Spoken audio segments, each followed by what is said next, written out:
Welcome back sa aking YouTube channel. Para sa mga first time lang po na manood, please click mo na yan, Jeremy's TV Manila.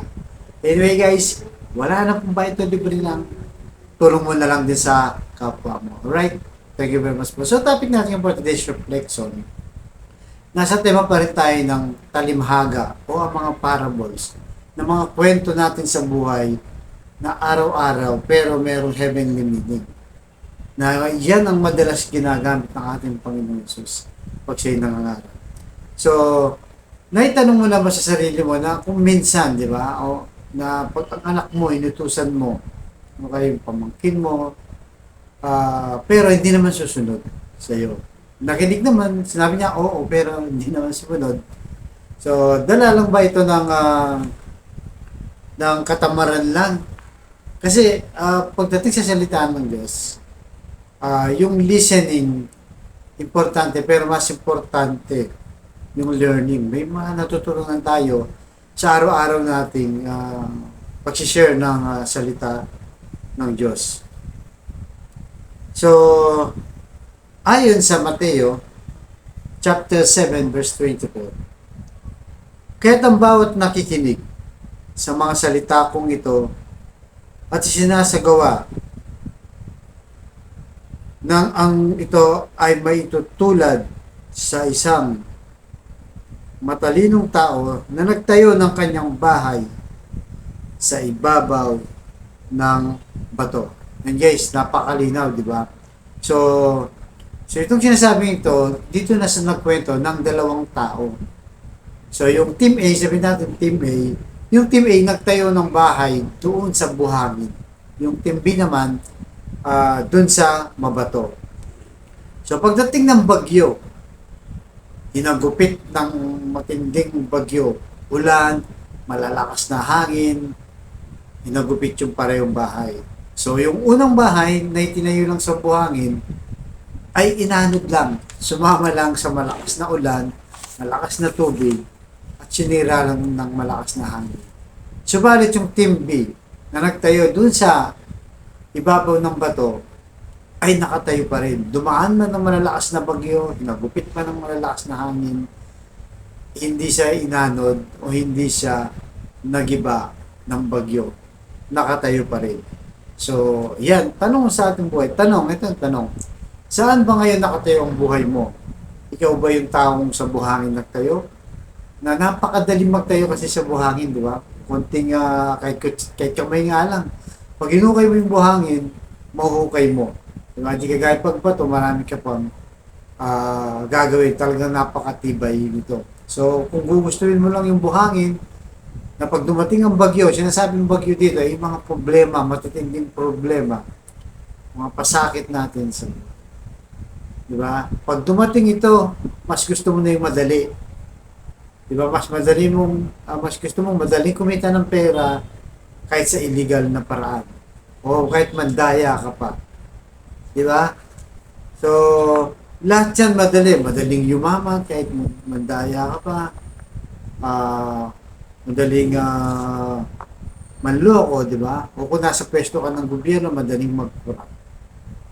So ayaw mo halimbawa gusto mong mag-asawa na pero ayaw mo ng commitment, ayaw mo ng responsibilidad sa sarili mo dahil gusto mo happy-go-lucky ka lang, di ba? So, samantala kung nakatayo ka sa ibabaw ng bato na napakatibay mo, anumang hagupit, anumang problema, gaano nito kabigat, di ba? Sa problema mo, ay kayang-kaya mong tumayo dahil alam mong may Diyos na tutulong sa iyo, malakas ang iyong pananampalataya. So, yun ang pagkaiba niyan. So kasi pagka kasi doon sa buhay na buhangin na tinayo mo, madaling matukso, parang napakahirap, di ba? Napakahirap magpatawad pero napakadaling bumigay sa buhay, di ba? So yun ang mga kailangan nating isipin. Napakahirap magpakumbaba. Napakahirap magpakumbaba, mas madali ang maging mas mataas o yung pride mo. 'Di ba? Sa ugali minsan 'di ba napakahirap niyan eh. Lalo na kung hindi mo nakasalanan, mas mahirap kang bumaba kung ano man ang iyong napag-awayan ng iyong pamilya, kapatid o kaibigan. So, kaya nga sabi ng ating Panginoong Yesus, mas matalino yung taong nagtayo doon sa bato dahil hindi siya nagigiba, hindi siya nadadala ng mga problema o ng mga makamundong bagay. Kahit mahirap ang trabaho, sige lang. Dahil alam mo na lumalaban ka ng patas, nagtatrabaho ka para sa pamilya mo. Ayaw mo na magtrabaho ng illegal na mas madali ang pera, di ba? Mas madaling kumita, mas magaan. Pero dahil mali yun, mas susundin mo na yung kahit mahirap na sa kalagayan mo, susunod ka pa rin. Dahil nga, matibay ang pananampalataya mo na malalagpasan mo ito.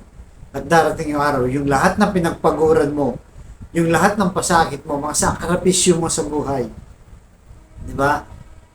Halimbawa, hindi ka man umasenso dito sa mundo, pero magkakaroon ka naman ng buhay na walang hanggan na pinapangako ng Panginoong Yesus. Pero siyempre, mas maganda yung nagsikap ka, pinagbutihan mo, nagpursigas sa buhay mo, hanggang sa umasenso ka na sa buhay.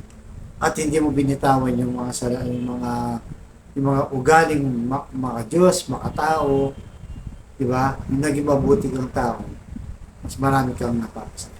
So, yan po ang dapat nating hingin sa ating Panginoong Diyos, sa ating panalangin. Kung ikaw may matinding pagsubok, mga matinding karamdaman, emotional, financial, sabayan mo ko sa simpleng dasal lang, sa simpleng dasal pero effective, kung manalik at manampalataya, ay yung makakamit ang iyong mga hinihiling. So tayo manalangin, Panginoon Diyos, maraming salamat po. Patawarin niyo po kami, Lord, sa aming mga pagkukulang at kasalanan. Salamat po sa paalalang ito na maging matalino kami sa aming buhay na sumunod sa iyo anuman ang iyong inuutos. Hindi man perfecto, Lord, sisikapin namin po matupad ito. At sa kapatid namin nanonood ngayon na aking vlog, Lord, na may matinding karamdaman, may cancer na, stage 4, Lord, bedridden na, at kung ano-ano pang masakit sa kanyang katawan, ipuhin niyo po, Lord, yung mapagpalang kamay. Haplosin niyo po, yakapin niyo po kung saan parte sa katawan pinahihirapan ng kanyang karamdaman. Alam namin, Lord, na pagagalingin mo siya dahil sa kanyang pananampalataya na ginawa mo na rin dati nung nandito ka pa dito sa mundo. At ginagawa mo pa rin sa magpasa hanggang ngayon. At sa mga pamilyang nagkawatak-watak na, Lord, nagkaaway-away, hindi na nagkaunawaan. Ibalik niyo po ang magandang sama nila, pagmamahalan, pagbigkis-bigkisin niyo po ang kanilang pamilya. Yakapin niyo po, Lord, ang kanilang pamilya. Pero din po, Lord, sa financial, bless niyo po kami lahat. Lalong-lalo na sa mga kapatid namin, walang-wala na, Lord. Ultimong pagkain, pamasahe, pambili ng gamit sa mga anak. Tulungan niyo po, Lord, i-bless niyo po ang kanilang hanap buhay para sa kanilang pamilya. So, ang lahat ng ito, Lord, hinihiling namin sa matamis na pangalan ng ating Panginoon Kristo. Amen and amen. To God all be the glory. Sa ngalan ng Ama, ng Anak, ng Diyos, Santo. Amen. Thank you very much po.